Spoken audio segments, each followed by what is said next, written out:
I'm going to review Google Classrooms from the perspective of a PE teacher looking at the class level. What this means is I'm going to focus on questioning what the affordances are for the platform for enhancing teaching and learning in the physical education classroom. This also, to a degree, includes how learners interact with the platform from a pedagogy stance. Google Classrooms is a virtual learning environment. What this means is it can either be an extension of the physical classroom or a replacement for it. It has some quite clear strengths in terms of its cost. It is free in terms of money, but there is some argument that the data you create through using the service is actually a form of payment. Second, it is available on any device with a screen and an internet connection. So that means even if your school does not have a set of tablets to use for physical education lessons, it is still possible to use Google Classrooms as long as school policy allows pupils to bring their phones and use their phones in lessons.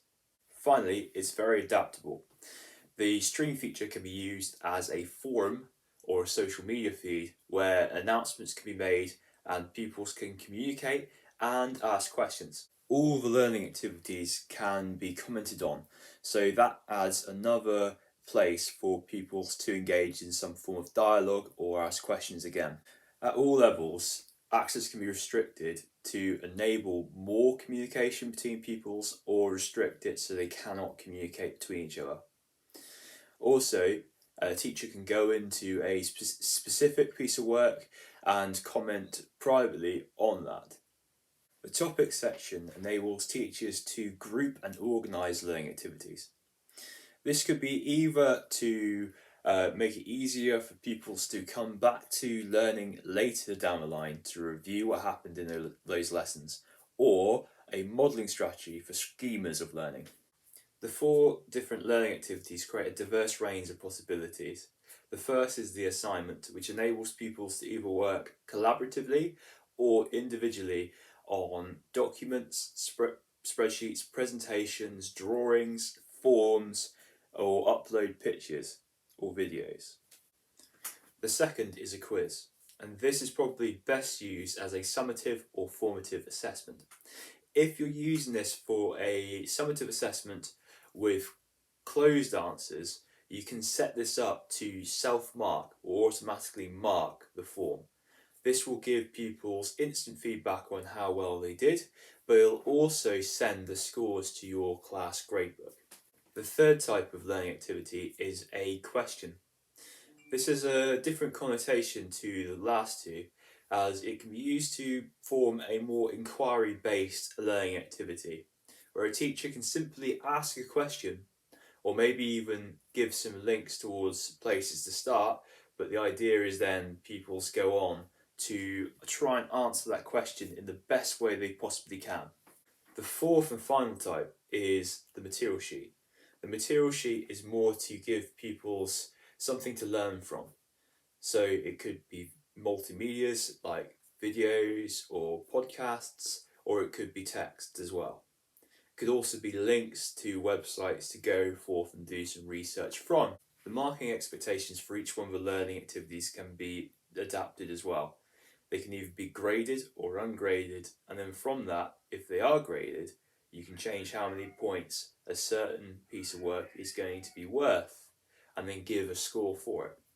Though this adaptability is clearly a strength, it could also be seen as a weakness. The amount of openness to interpretation it allows might require teachers to seek more information or more training on how to use it effectively to enhance learning.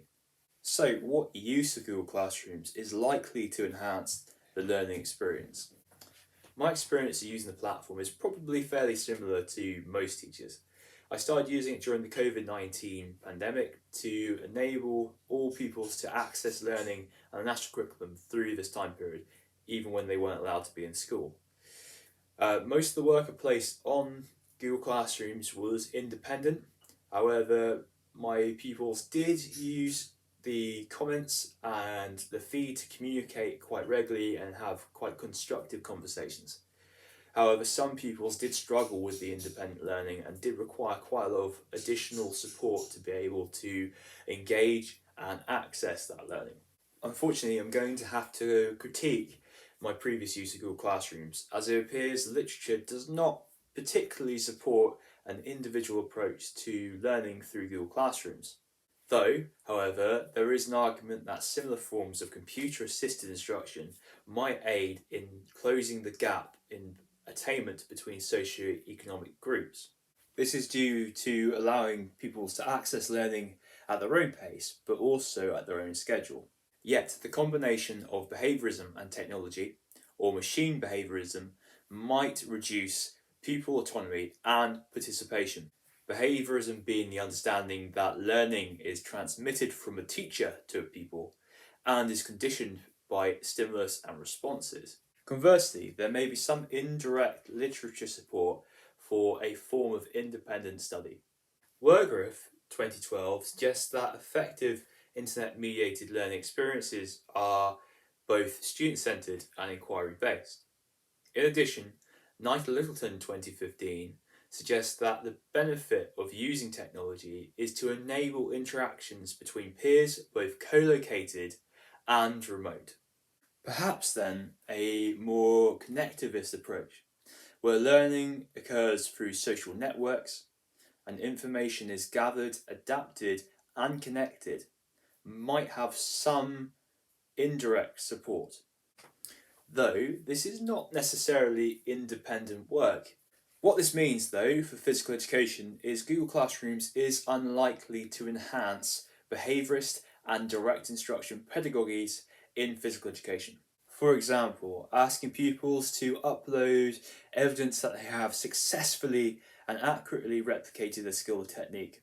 Yet, learning activities more aligned with connectivism, for example, researching the rules of sport instead of being taught the rules, or finding out the world record attempts for certain things, or trying to find the normative scores for a certain age group in athletics for a certain event, may have some potential indirect support to be effective. There is more substantial support for the affordances of Google Classrooms to enhance constructivist pedagogy. Constructivism being an approach that recognises that learning is the construction of meaning within the mind of the learner, and each meaning having a unique connotation. Mercer et al. 2019 suggests that technology can play a supportive role for classroom dialogue, enabling the creation and manipulation of digital knowledge artifacts, with technology being beneficial in this process by being multimodal. Google Classrooms is an effective tool for enhancing collaboration, co-construction, and scaffolding strategies. In addition, it can support project-based learning. What this means for physical education is that Google Classrooms has affordances that are likely to enhance social-cultural aspects of the subject. For example, by aiding and facilitating the co-construction of meaning surrounding terms such as teamwork, or communication, or sportspersonship. This will also enable pupils to not only generate a co-constructed meaning, but also to create a knowledge artifact that they can come back to later on. In addition, pedagogic models such as sports education, which are student-centred, project-based, and also focused on generating cultural meaning, may also be enhanced through use of Google Classrooms. This has the added benefit of giving a space where pupils can communicate in their teams, but also fulfill their specific roles for their team. For example, the commentator could then post the results from their fixtures on that lesson onto the stream, but also it can be used to announce fixtures in the upcoming lessons. To conclude, Google Classrooms is an affordable, accessible and adaptable virtual learning platform. This said, there are varying affordances and varying degrees of support for its ability to enhance learning at the class level. For instance, constructivist pedagogies are more likely to be enhanced by Google Classroom's affordances than behaviourist alternatives. I hope this review is useful, and please comment if you have any more questions.